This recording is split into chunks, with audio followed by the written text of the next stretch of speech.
if AJ was to beat Dubois and Fury was to beat Usyk, my God. If I was the money in the room, why would I want to deal with Hearn? I think that's a little bit harsh. If your motivations were for the good of the game, you'd have done it before. This isn't a situation, as Simon said, of you just going in and doing a deal and taking a cut. I know he wants it more than ever. He wants to win this fight. But he did quit against Ruiz, though, didn't he? No, I don't think. Thanks for having me on.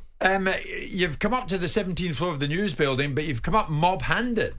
Lights, camera, action. All the boys are here. What's going on? Is it Netflix? This is Netflix. You know, recently announced our new show that will be dropping next year with Box to Box. You've seen Drive to Survive. You've seen Full Swing. Now it's our turn. So it's groundbreaking for boxing and for the business as well. I think it's going to be very exciting. We're mic'd up constantly, which is, you know, dangerous in its own sense. And you're going to see everything raw and uncut from the world of Matchroom HQ and the sports that we're involved with. Obviously, from my side, particularly boxing as well. You know, when it comes to the edit of that, do you have editorial control?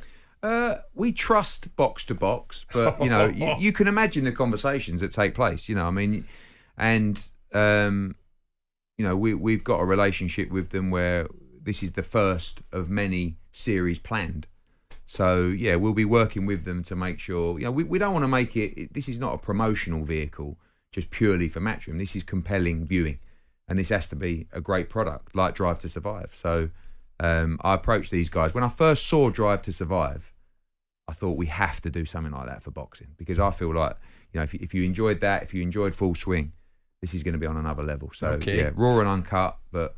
You know. Raw and uncut. Yeah. You're in two minds about that kind of thing, aren't you, Simon? Flying the wall type documentaries. Yeah, I mean, the ones I've watched ostensibly have been the football ones, All or Nothing, and you see scenarios that you know yourself, that the dynamics of, and you see that the camera is not an aide-memoire. It's almost like a gateway for people to behave slightly differently. So I always have my reservations about how much authenticity you get from it in the ones that I've seen, and I have to admit I'm not a massive advocate of them, but I think people are always looking to see insight and looking to see something different, and boxing is a natural space for it, because ultimately you've got this intriguing sport steeped in nobility, ideally, and all the intrigue that goes behind it. So with these guys at Matchroom and what they do, and you know, Eddie's a self-promotionist, and I admire that to some extent.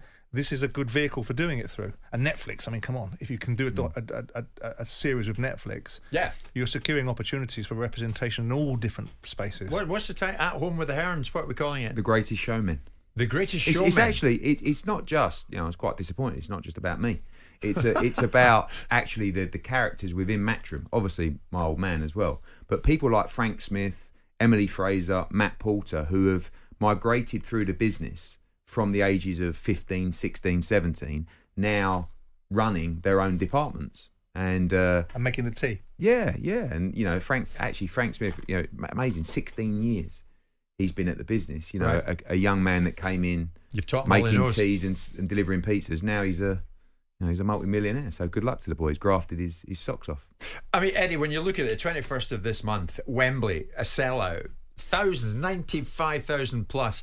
Of all the fights you put on, where does AJ Dubois rank at this stage? Where might it rank? I think it's two Brits fighting for the world heavyweight title. It's just a great heavyweight matchup. One thing you want in a heavyweight fight is power, speed, you know, form. And these guys have got it all. Like, there is no doubt that this is the most dangerous time to be fighting Daniel Dubois. Coming off Jarrell Miller, which, you know, I think was a credible win, but coming off the Hrgovic win, Dubois is in full flow. And so is AJ. So, you know, you've got a very young guy in Daniel Dubois. It's going to be really interesting to see how he deals with the moment, because for AJ, these nights are bread and butter.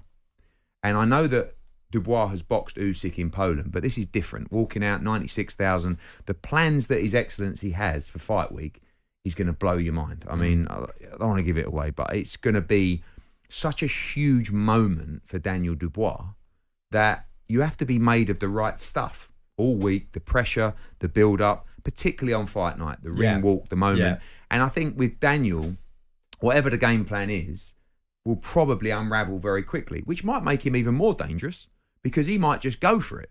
Do you know what I mean? You know, but I think both guys You know, they have a little bit of history. They know each other, but they're just in form. And when I look back at AJ against Deontay Wilder, we never got that fight. But this actually has similarities. Both guys are massive punchers.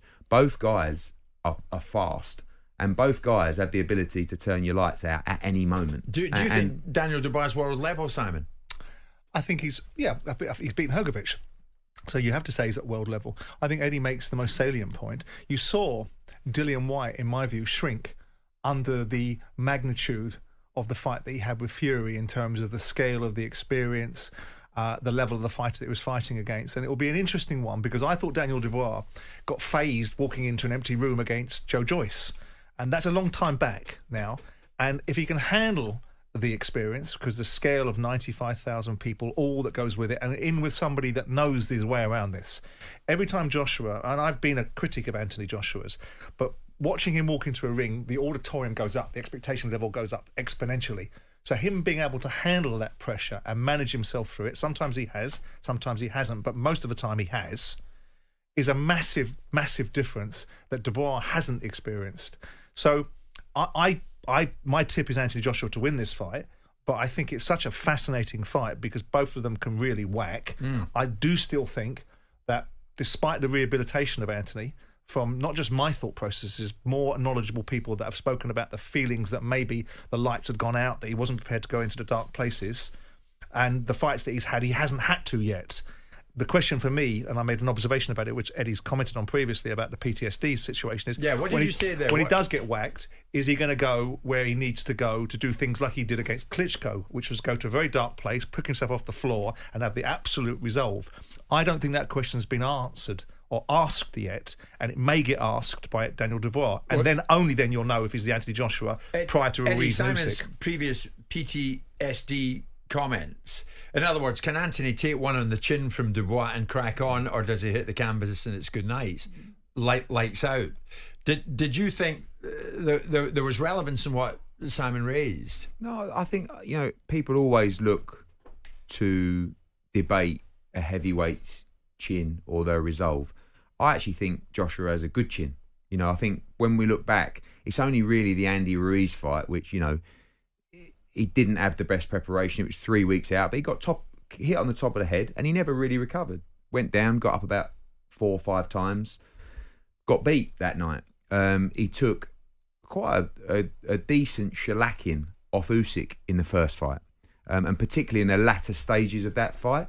If you look at the Usyk-Tyson Fury fight, Fury was completely on his feet. I mean, buzzed, rocked, gone. Yeah. AJ took everything from Usyk in that fight. Was never out on his feet, was tired towards the end of the fight. But, you know, I actually think he has a good chin. It doesn't really matter how good your chin is. When you get hit, I think Dubois got a good chin, by the way. You know, if you look at the Hrgovic fight, and I don't think Hrgovic physically looked a specimen in that fight, but he's definitely a world-class heavyweight. He hit Dubois with everything and didn't really hurt him in that fight. And I think the way that Dubois has lost in the past, and I don't like to say it because I think all of these guys are incredibly brave, he quit. He quit against Joyce and he quit against Usyk, right? But he never got hurt. You know, like if you look at the knockout against Usyk, it was, you know, he went down, it was a stiff jab, he took a knee and didn't really fancy getting up. But some would make the accusation that Anthony Joshua did the same thing in the Ruiz fight. And it's not about, I'm not suggesting that he can't take a punch. I think the accusation was that Anthony doesn't let his hands go now and he doesn't want to put himself in range. And that was what was being said to me by, I'll say Carl Froch, you'll say, well, there's rancor there. And other people, not just, you know, Froch or Barry McGuigan and other people, the general perception was maybe he hasn't got the fire left him anymore. He's a very successful man. He's made a lot of money. And the business that you guys are in puts you in a way of danger and hurt. And in order to want to do that to the level to win a world title, does Joshua still have the fire? Yeah. And I don't think those questions have been answered by fighting Franklin, Helenius, Wallin and Ngannou. I think he's done a great job. No criticism implied.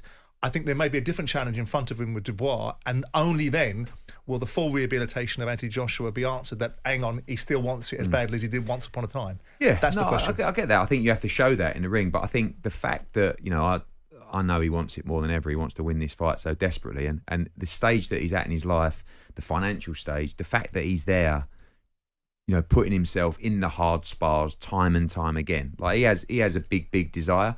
I think the difference between AJ, when AJ's firing, he understands the assignment, the game plan, the strategy.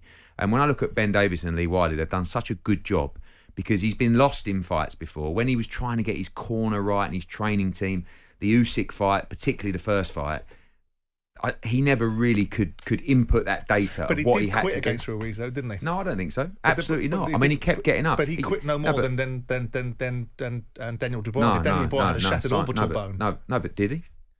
Well, medical history says he does. Really? What medical history? Well, coming out of his camp. Okay. Well, I mean, I'm not privy to it any more than you are. No, but the point is, again, that's what was said. When you quit, Simon, you take a knee, you look at the referee in the eye, and he says 8, 9, 10. So what did Anthony do against He Ruiz got up then? every time, got up 4 times. Yeah, but he stood in the corner being asked a question by the referee and he got waved off. He went back to his corner and he was trying to get time, and the ref looked at him and said, "You've been down 4 times, the fight's over." He had multiple opportunities to not get to his feet in that fight. And when you get to your feet time and time again after 4 knockdowns, the last thing you're doing is quitting. Daniel Dubois... Do you think he quit against Usyk, Daniel Dubois? Yeah, 100%. I mean, Okay, by guys, the way, I don't blame him. I'm asking you. Yeah. I don't blame him. I think all these guys are incredibly tough. Yeah. But when he wasn't hurt badly in that fight. He got hit by a stiff jab. Things were getting on top. The referee, he was on his knee looking at the referee. No, I think he quit against Usyk. When they look you in the eye agree with you. and say 8, 9, 10, and then you get up, that's different. Yes, and it's very different to the Ruiz fight. But I have to say, I'd quit at 1.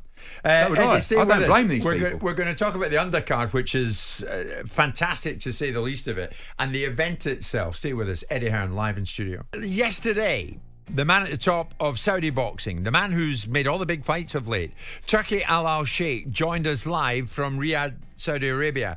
And we spoke, of course, about this fight that he is right behind, AJ against Dubois. And then we moved on to, so, what about Fury Usyk? Would the winner there fight the Wembley winner? This was Turki Al Sheikh. Dubois has a chance, very big chance, and it is not easy. If you talk with me as a fan, I think it is difficult fight for Joshua and dangerous fight for Joshua. If the winner of Tyson and Usyk, like I will give you like example. If Usyk win, still I want to see Joshua against Tyson if they accept. I will not try to do the third fight before having Tyson and Joshua. Eddie, what is it like with Turki Al Sheikh on the scene? Because you've had to get close to him. You've worked close to him. So has Frank. And I was over in Riyadh watching you. How have you guys adapted to working with him? Yeah, it's been an unbelievable experience. Probably the most exciting and refreshing part of my boxing career. I mean, it's brought me and Frank Warren together, which, has kind of made it a little bit more enjoyable, in a way. And I think the perception of Turki Al Sheikh is, you see it across social media, these guys just do whatever he says. And, of course, they're bringing a huge amount of money to the sport and to the business. But the guy is actually hilarious. The energy that he has for the sport is unbelievable. He'll have no problem phoning me up and tearing me to, I get voice notes from him all the time. And he's like, he's kind of like just a huge fight fan with a considerable budget that's trying to make a difference within the sport. I think that sometimes, I think one thing he will realise is that the noise of boxing amongst hardcore fans, you can never be a hero for long. Do you know what I mean? And I think he probably gets a little bit frustrated because he's thinking, really, he doesn't have any agenda other than to create huge shows, great cards, value for fight fans. And then when you get criticism, I think he's probably thinking, I don't understand. What? I'm just trying, whereas me, my agenda might be slightly different. Sometimes I'm thinking about the business rather than just this event. For us, the numbers have to make sense. And for his excellence, I'm looking at these Riyadh season cards. We've got Joshua coming up. Then we've got Bivol, Beterbiev, Shakur Stevenson, Joe Caldina. You got Chris Eubank Jr., you've got Clark Fraser Wardley, Clark, yeah. and then still you look at across Twitter and it's like, bit disappointed with this card. I'm like, wow, you just can't win. So No. his enthusiasm for the sport is unbelievable. We're all riding the crest of a wave, the fighters particularly, because what they're getting is opportunities, not just to be in great fights, but just to make a huge amount of money. And I think he wants AJ Fury. Everybody wants AJ Fury. We're going to get it eventually. Well, I think we are, but the size of that fight very much depends on September 21st and December 21st. If AJ was to beat Dubois and Fury was to beat Usyk, my God, I mean, it's going to take all of the budgets to secure that fight because it's the biggest fight in the history of the sport. If AJ wins and Fury loses, you heard from His Excellency there, he wants to make that fight.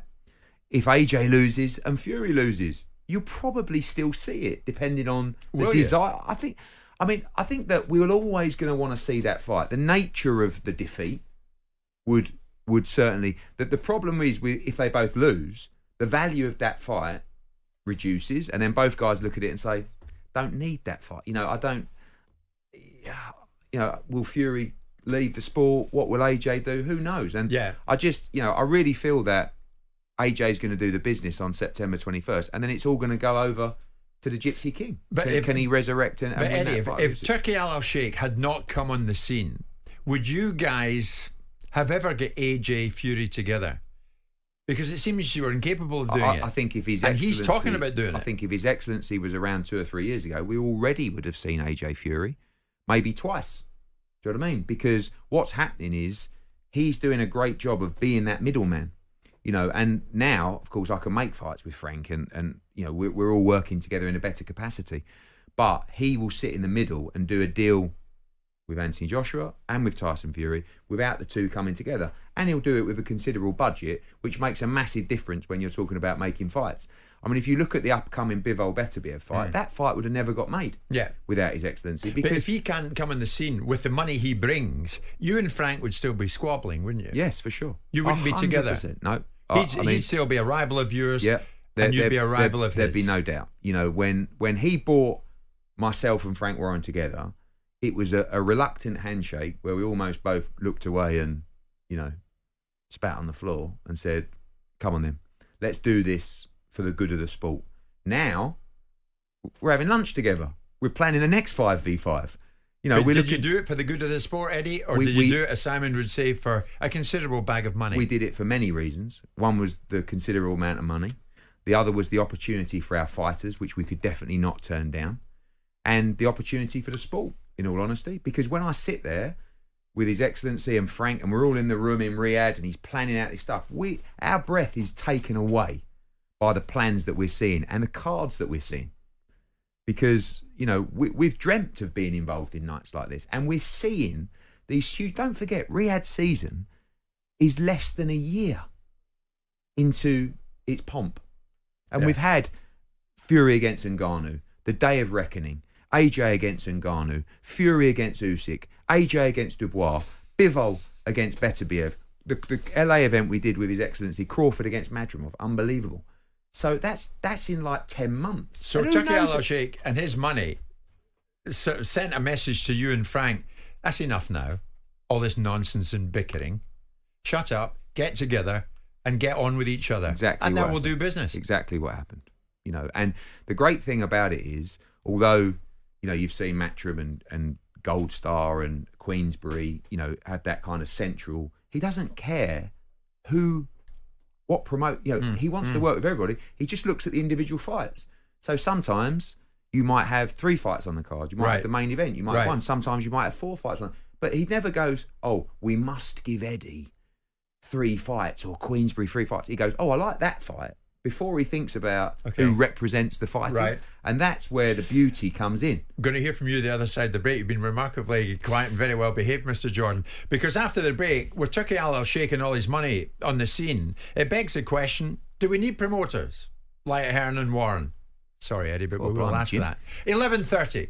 Many of you getting in touch, of course. We're talking about the impact that this man, Turki Al Sheikh, the man at the top of Saudi boxing, has had on world boxing, on Eddie, on Matchroom, on Frank Warren, on Queensberry. There's Rob. Why do we need promoters or world title belt organisation? Let Turkey run boxing and deal with the TV networks, as I don't see the need for promoters or belts, and them simply getting a cut of the profits. You've got a wry smile on your face, Mr. Jordan. Well, that's a question for young Eddie over there. I mean, I smile wryly when he talks about doing it for the good of boxing, because if it was done for the good of boxing, they'd have done it before. It's ultimately the finances in the room now that have changed the direction of travel, and that's business. Nothing wrong with that. That's the real world.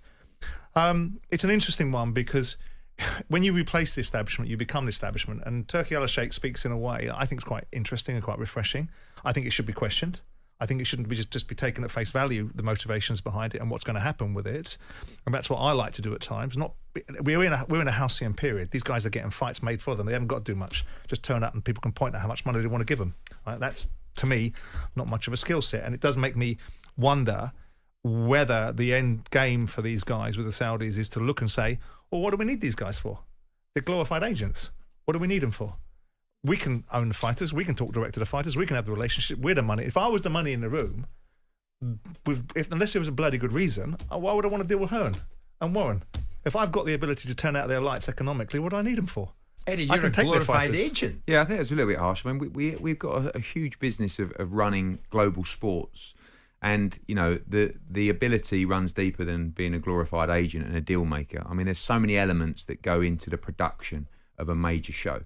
I mean, a few weeks ago, we ran with Riyadh season, the event in Los Angeles, where our matchroom team, which is 40 people, helped create an event that couldn't have been done without us in terms of the promotional ability, the infrastructure of the TV deals, licensing, dealing with the commission, dealing with, the local councils and government in terms of the red tape, safety requirements, drug testing. I mean, it's just the job is just incredible. And as the size of the shows increase, the nature of the job changes. This isn't a situation, as Simon said, of you just going in and doing a deal and taking a cut. Ourselves, Queensberry, Gold Star, is a huge amount of work. And the requirement of these people and the level that Turki Al Sheikh requires, it's not just as easy just to do it yourself. Because when you've been in the game for a long, long time, and I think he acknowledges as well, it's quite refreshing actually, he wants the ecosystem of boxing to keep thriving. Riyadh season alone is not going to keep the ecosystem of boxing alive in the same way. Don't forget, there are hundreds of shows around the world every week. This week you've got small hall shows. DAZN are putting on 2-3 shows every single week for boxing fans. We can't just rely on 4, 5, 6, 7 Riyadh season events a year. Yeah. But what that's doing is it's helped creating the ecosystem for boxing. But you'd agree, Eddie, there's been this explosion in the world of boxing with the arrival of the Saudis. Of that there is no doubt. And in person specifically, Turki Al Sheikh. So you can't really live without him now, can you? If you want to do big things in the world of boxing. Of course we can. I mean, but he could probably live without you and Frank. Yeah, maybe. Maybe he doesn't want to. Maybe, if you look at our stable, he can't live without our stable, and he can't live without Frank Warren's stable, and and obviously those fighters that are under contract. But at the moment, I think the relationship is great. I don't think he's looking at, to take over the world of boxing and try and put everybody out of business. People have looked to do that before. But he's talked about doing a global boxing league, hasn't he? There's a huge amount of work to take place. Yeah. Would you and Frank attach yourselves to that? We're in those conversations with him. It's all part of the plans and strategies that have been discussed. But it's also a huge amount of work. I mean, don't forget, these kind of plans have taken place before. Not necessarily with the depths of budgets that we're talking about now, but we're all in for it. I mean, anything that's going to, as I said earlier, and Simon says he doesn't believe it's for the good of the game. I think the financial element, of course, will always be the defining factor. That's not quite what I said. Well, you said that you don't think it was. It is me and Frank coming together or us working in Saudi. It is for the good of the game. No, I question your observation, which was basically the reasons why you did it. Because if you could have done it before, if your motivations were for the good of the game, you'd have done it before. And talking about the value of you in the equation, your business is diversified. So you're a different kind of business than perhaps Queensberry or other businesses, because you've got darts, you've got snooker, you've got other aspects of your business. So don't take any offence at the obligation about acquired knowledge. If he can acquire the knowledge to make fights that you guys can't make. He can acquire the knowledge to put on events that you guys put on. So with the scale of budget and with the scale of opportunity that they have, they can turn your lights out if they feel like it. Now, whether they want to or not is a different matter, whether there's any benefit in doing that. But to suggest that acquired knowledge is not something that's within their reach when they can make fights that you have readily said that you and Frank couldn't make for the last 10 years. They've just walked in and decided that you guys are going to do as you're told and that you're going to bring fights to them in the way that they want them to bring. They're now going to tell you what they're going to pay on pay-per-view. Whether they get their possible broadcasters or not is a different matter. They're now going to tell you when these fights happen and how they happen and who gets to fight. So I don't think that's an unreasonable observation for me to say to you that if they want to, they can do what they want. If you're an events company, they can do what you do. And they can acquire the knowledge, whether that's acquiring your business I mean, or when acquiring you say, knowledge around it. When they say they can turn your lights out, I disagree. But certainly with our extensive broadcast deals... Well, they can take your fighters, Eddie. If they want your fight, contractually you have your fighters for a period of time, right? Yeah. But, I mean, you don't put your fighters under contract according to you last time, no, but you do. We do for the bigger fighters, yeah. So they but can also take your we fighters. have extensive, broadcast contracts to create shows around the world for a long period of time. So, it's not just as easy. And it's not, the issue with, unless there is a system that is going to provide opportunities week in, week out, across all levels of boxing, from Olympic prospects to small hall shows to the elite level. It's actually like that ecosystem of boxing is something that he actually recognises. And all the talk about possible leagues and all that kind of stuff is in existence with what we're seeing at the moment, which is for us, near on 40 shows a year globally, Queensberry, Top Rank, PBC. It's not just as easy. But it's interesting you mentioned the terminology ecosystem, because I mentioned that 7-8 months ago. And you didn't like it then, because I was talking about the ecosystem of boxing and the higher end of the Saudi investment, which is brilliant because it takes things to a new level. But like in any other sport, like in football, and like in any other sports, if you create hyperinflation at the top end, it drops down to the bottom end. And all of a sudden, you've got fighters expecting to get paid certain levels of purses to be able to make domestic fights because the Saudis have created that pattern. And I think that's something that people should be mindful of. So when I said ecosystem about 9-10 months ago, you looked and well, what's the ecosystem about? Now you're talking about the ecosystem. Say what's the ecosystem about? What was I saying about the ecosystem? But what I'm talking about in terms of the ecosystem is not just what fighters are getting paid, but the entire ecosystem of the sport. What we're seeing right now is more interest from fight fans, more interest from broadcasters, more interest from because of the brands. Saudis. Yes, correct. Solely. But that is transferring to all levels of our business as well. So right now, people are more interested in boxing. That translates to the ecosystem of coming to a show, Catterall Pro Grade. That also, where there's a show, there's a top tier show on Saturday. More people are thinking about boxing. I like boxing at the moment. It's hot. All of a sudden, more people are coming to the small hall shows. All of a sudden, more kids are going to grassroots. That's the ecosystem of boxing, not just what someone gets to fight for British title. No, you are correct, by the way. And that is a problem that the businesses will face. Oh, well, he's getting X to fight in Riyadh. Do you think he's right, what he said yesterday? Because I think there's merit in it. He talks about the cost of entrance, say for pay-per-view. If he can get 1 million people watching at 15 quid, he'd rather have 1 million people watching at 50 quid, 15 quid, rather than 500,000 people watching at 40 quid. I, in principle, agree with that. But do you think the audience is there to achieve it from that point of view? Yeah, I mean, I think one of the problems... Because you've got hardcore fans. Yeah, I think one of the problems you're faced with on pay-per-view nowadays is illegal streaming, across all sports. I mean, but his point is quite interesting. And I think the ideology is, if it's cheaper...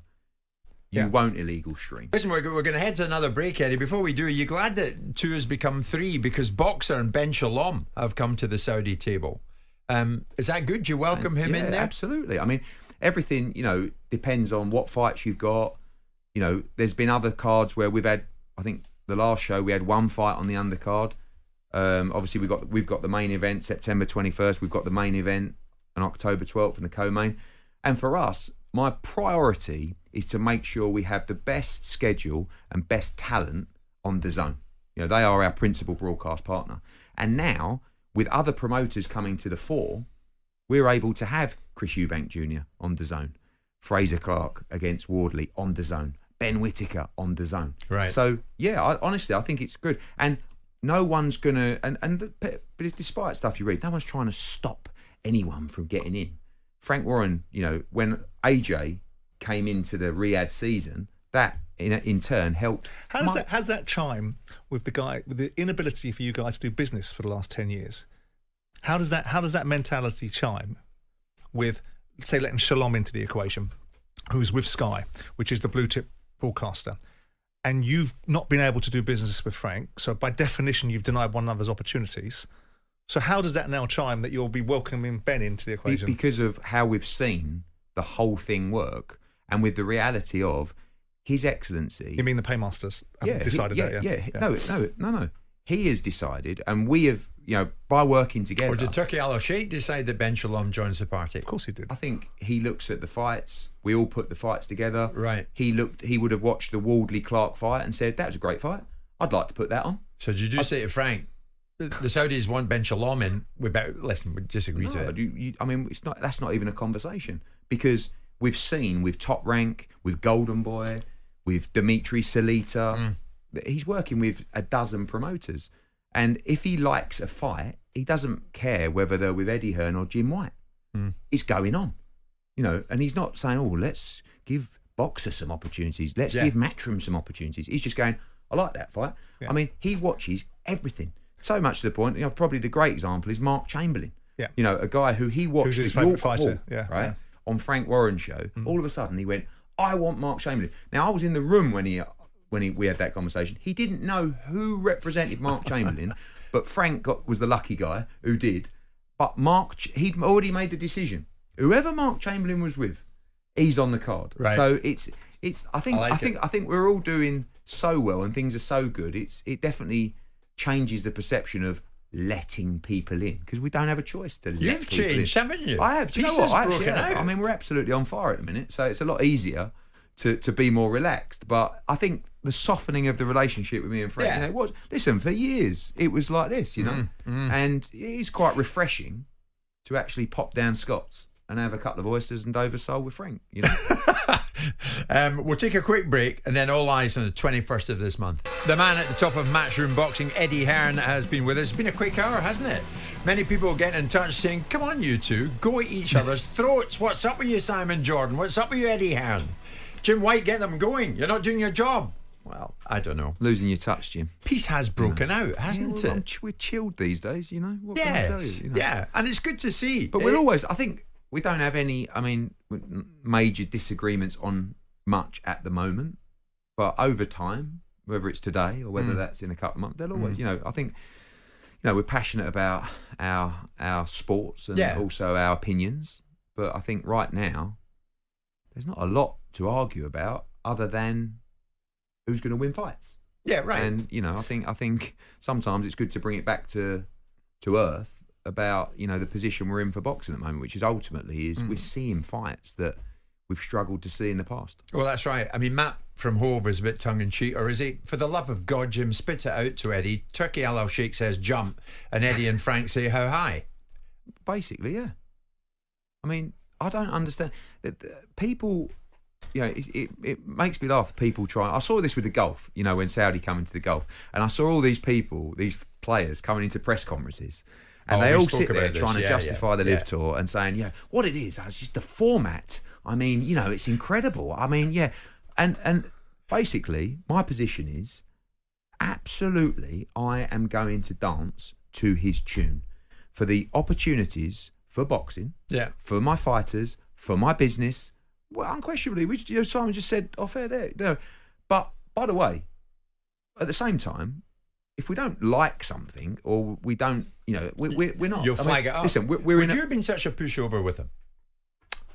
Oh, look, it's a different animal. I'm a different animal to Eddie, but that's why Eddie's got £1 billion business, right? So I'm slightly different, but I understand both sides of the equation.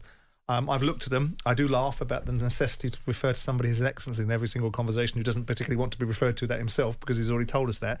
But I understand the reasons why things are being done. He has never made any secret about the economics of. He's in business to make money.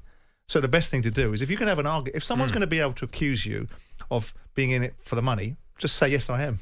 And then the argument's ended. Yeah. And that's really, and also we do have a fiduciary duty to our clients to maximise their earnings and make them as much money as possible. Of course. Now listen, in turn, we also benefit. But we are providing opportunities to our fighters, and that link and that relationship is actually helpful in strengthening the stable. Well, hopefully these fighters will have fewer fights, Eddie, because they've made more money.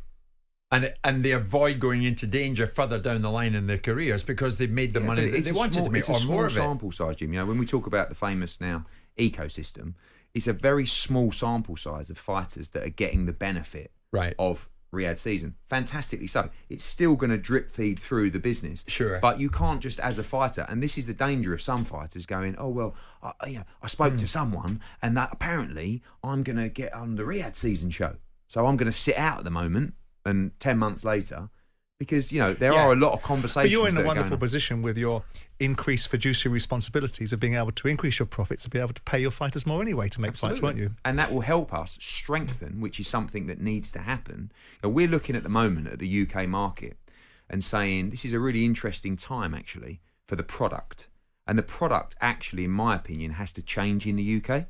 To what end? Not just in terms of its quality, but in terms of its freshness. To what end? Because in the way it's delivered to fight fans, from various different, you know, levels of the fight card, the structure of the show, how it's delivered in arena, on screen, the production, the speed of the product. You know, maybe the way that the commissions are run in terms of the judging. Definitely. You know, great point. I just think it needs freshening up. I think it doesn't mean we want to, excuse my French. But then you're on message, aren't you, with Turkey Al Sheikh, because that's what he thinks, including I think the drug agencies and the testing. I think the product, you know, this is nothing to do with His Excellency in terms of the UK product. I'm just looking at our product away from Riyadh season. If we can't necessarily always compete against the quality of a Riyadh season card, which at some points financially you can't, we have to freshen up the sport to make sure that the product is compelling. By doing what? Well, as I just said, you know, changing maybe the timings of the shows, changing the number of fights, changing the ring walks, changing the production, changing the interactive experience with the viewer, changing the judging system, changing the ranking system, increased tournaments. I don't know. That's just conversations that are happening at HQ to say moving forward. I think we just got to keep format creation. We cannot have a situation any longer, surely, when the wrong guy gets his arm raised at the end.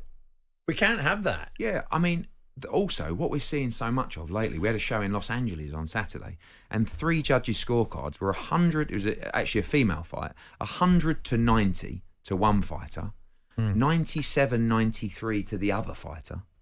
Yeah. And then 97-9, like, you know, what we're seeing is, you know, that the vastness of the scorecards don't really make sense.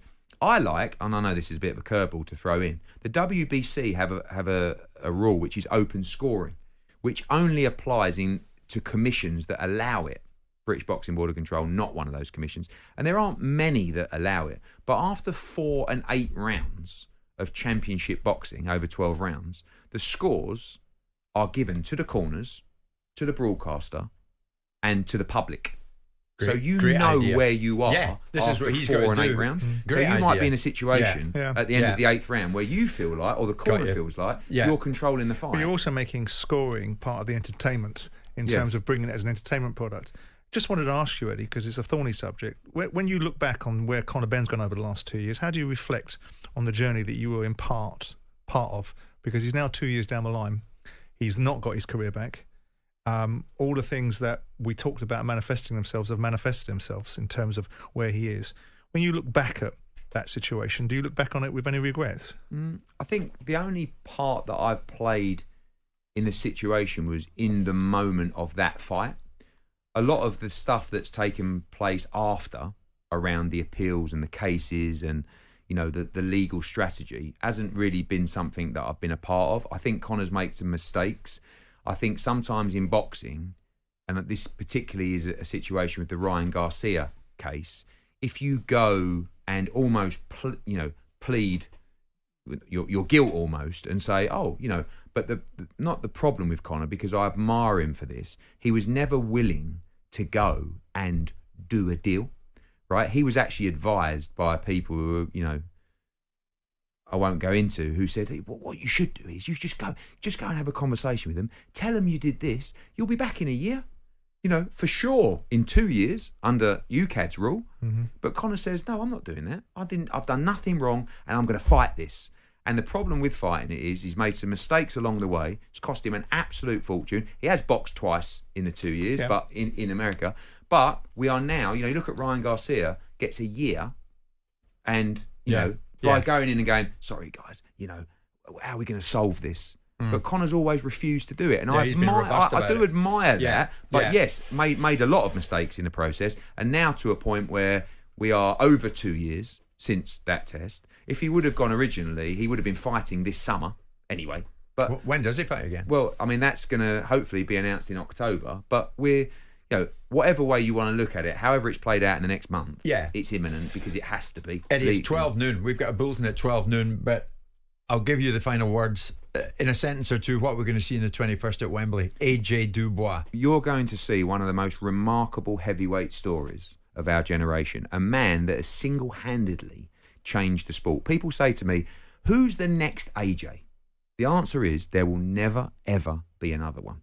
This man has completely dominated the headlines for over 12, 13 years, winning Olympic gold, you know, changing the sport into stadium-style events.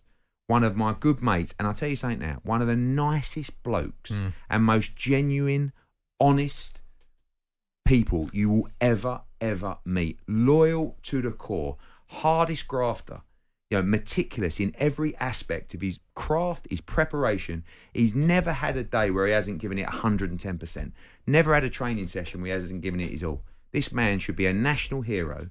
And when he becomes three-time world heavyweight, he's talking about. No, he admires him. You know. But when this guy becomes a three-time world heavyweight champion on September 21st, he's going to be. I've actually got a bit of a, you know, the hairs are standing up on my neck because I can imagine that feeling.